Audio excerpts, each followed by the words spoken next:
De Heer zij met u en met uw geest. Uit het heilige evangelie van onze Heer Jezus Christus volgens Lucas. In die tijd zei Jezus tot de Farizeeën: er was eens een rijk man die in purper en fijn linnen gekleed ging en iedere dag uitbundig feest vierde, terwijl een arme, die Lazarus heette, met zweren overdekt voor de poort lag. Hij verlangde erna zijn honger te stillen met wat bij de rijkaard van de tafel viel.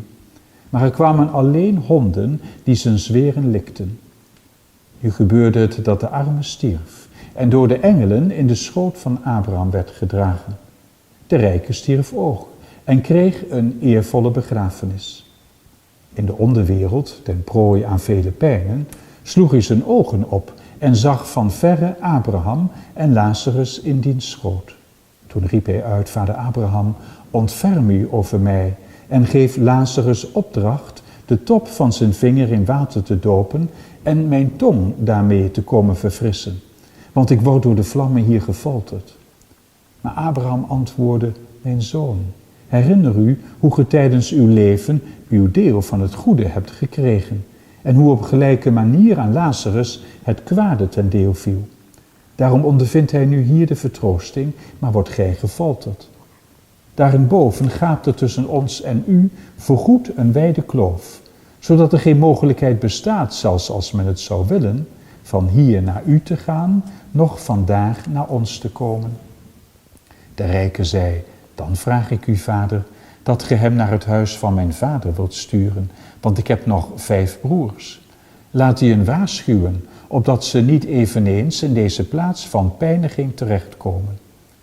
Maar Abraham sprak: ze hebben Mozes en de profeten, laat ze naar hen luisteren. Maar hij zei: ach nee, vader Abraham, maar als er een uit de doden naar hen toe gaat, zullen ze zich bekeren. Hij echter sprak tot hem: als ze naar Mozes en de profeten niet luisteren, zullen ze zich ook niet laten overreden als er iemand uit de doden opstaat. Woord van de Heer.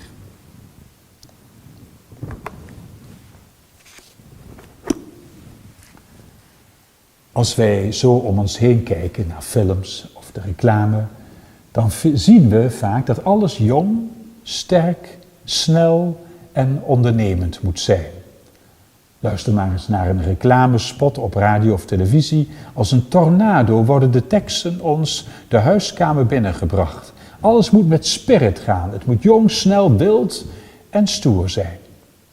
Maar niet alleen de jeugd is zo. Ook vele ouderen zijn in de ban geraakt van deze hang naar het jeugdige. Doen er even hard aan mee. Nog in mijn vakantie heb ik mensen gezien van tot meer dan middelbare leeftijd die in op en top moderne sporttenu op een renfiets door de bocht gingen. Snel, stoer en sportief is in. En dat natuurlijk in stijl. Altijd met de bijpassende kleding. Ik voelde me in mijn gewone kleren en op een gewone fiets gewoon een beetje een buitenbeentje. Nu zeg ik dat niet opdat er iets op tegen zou zijn. Het zal duidelijk zijn dat zo'n manier van leven ook de portemonnee van mensen raakt. Geld verdienen is in onze dagen dan ook een must. Ja, want erbij horen, dat gaat niet zomaar, dat kost iets. Daar moet je heel veel voor over hebben. Daar moet je heel wat voor laten. Maar je hoort er dan wel bij. Je bent een gevierde man of vrouw, zoals die rijke man in het evangelie. Die rijke uit het evangelie hoorde er echt bij, had het helemaal gemaakt. Er wordt van hem gezegd dat hij in fijn linnen gekleed ging, een gevierde man. Dat blijkt ook wel, want toen hij stierf, kreeg hij een eervolle begrafenis.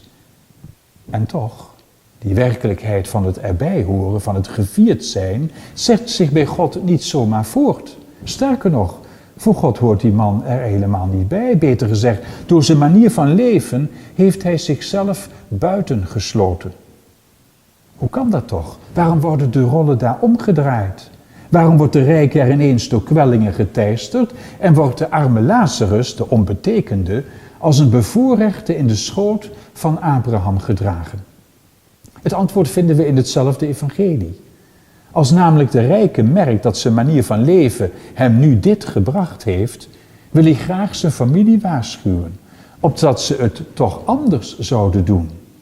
En hij krijgt dan als antwoord, laat ze naar Mozes en de profeten luisteren. Dus blijkbaar hebben we niet helemaal zelf te bepalen hoe we leven. Is het niet om het even wat we doen, maar wat er iets van mij verwacht. Ja, de Bijbel laat ons heel duidelijk zien dat we geroepen zijn om niet voor onszelf, maar voor de ander te willen leven.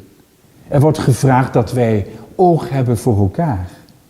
Niet voor niets horen we op deze zondag de profeet Amos die zegt, wee de zorgelozen in Sion, wee degene die aan de anderen niet denken. Maar misschien, zo zou je zeggen, was de rijke er niet toe in staat? Heeft hij niet gezien dat de arme Lazarus hem nodig had? Of een bekende uitspraak in onze tijd, wie hebben es niet gewusst? Volgens het evangelie gaat die vlieger niet op. De arme Lazarus lag namelijk bij de rijke op de stoep. Het was voor hem eigenlijk maar een kleine moeite om de arme aan zijn tafel uit te nodigen, maar hij heeft het niet gedaan. Beter gezegd, hij ging zo op in datgene wat hem bezighield, zoals ook wij zo op kunnen gaan in de trends van onze tijd, dat er voor de roep van God om oog te hebben voor de ander er geen plaats meer is. En daar wil het evangelie van vandaag voor waarschuwen. De schuld van de rijke is niet dat hij rijk is of een uitbuiter zou zijn. Hij hitst geen honden tegen Lazarus op en hij heeft hem ook niet weggescholden. Daar wordt niets van gezegd. Zijn schuld, en dat is blijkbaar toch een zware schuld, ligt in het feit dat hij geen oog heeft gehad voor de nood van die ander. Dat zijn hart versteend was. Hij is vergeten dat de Bijbel, Gods woord, ons oproept om voor elkaar te willen leven. Het is opvallend dat de arme in dit evangelie een naam heeft, Lazarus. Ofschoon Lazarus bij de mensen niets betekende, heeft hij in de ogen van God een naam. En Lazarus betekent God helpt. Elke arme heeft een naam bij God, de rijke niet. Hij krijgt pas een naam als hij Gods hulp naar anderen zichtbaar maakt. De naam van de rijke zou namelijk mogen worden, hij heeft geholpen.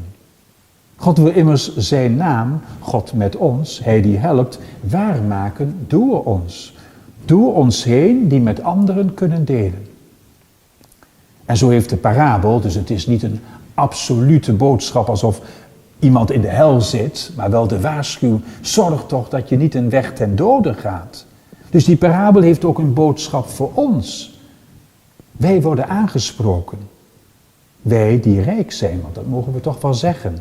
Wij die in overvloed hebben. Want Lazarus ligt nog steeds voor de deur. Wie helpen wil, hoeft niet lang te zoeken. Het kan een eenzaam familielid zijn. Het kan een zieke buurman zijn. Het kunnen vluchtelingen zijn. Niet de rijkdom wordt vandaag in het evangelie aangevallen, maar wel zij die hun rijkdommen voor zichzelf gebruiken.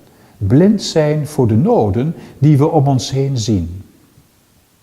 We zijn, zo laat het evangelie van vandaag heel duidelijk zien, mensen met een opdracht. God verwacht iets van mij. Laat ik dan ook mijn rijkdommen, of die nu liggen op sociaal of materieel vlak, in dienst stellen van de medemens, zodat die rijkdommen mij eens deel geven aan de rijkdom van het eeuwig leven.